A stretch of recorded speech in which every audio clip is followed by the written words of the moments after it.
गाजरों पे दूध डालकर और बगैर कद्दूकस किए आज हम मिनटों में सर्दियों की सौगात तैयार करेंगे। कढ़ाई में डाल देंगे गाजरें। 2 किलो गाजरें थी, इनको मैंने गोलाई शेप में काट कर धो लिया था।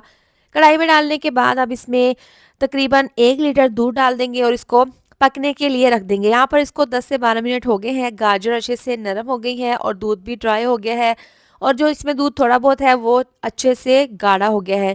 गाजर काफ़ी अच्छे से नरम हो गई है। आप मैशर की मदद से मैश कर लेंगे। इतनी देर में आपसे रिक्वेस्ट है, वीडियो अच्छी लग रही है तो लाइक कर दिया करें और वीडियो पर प्यारा सा कमेंट भी कर दिया करें।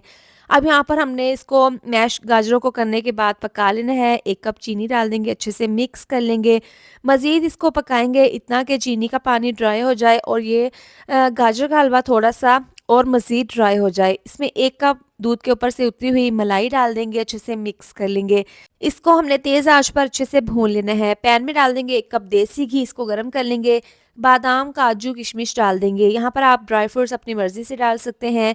हल्का-सा घी में फ्राई कर लेंगे। जैसे ही किशमिश फूल जाएँगी और काजू, बादाम के ऊपर हल्का-सा कलर आ जाएगा तो ये हम गाजर के हलवे के अंदर डाल देंगे। इस तरह से डालने के बाद इसको अच्छे से मिक्स कर लेंगे। यहाँ पर तेज़ आँच पर इसको भून लेना है इतना कि गाजर का हलवा दानेदार बनकर तैयार हो जाए। तो अब इसको गार्निश कर लेंगे।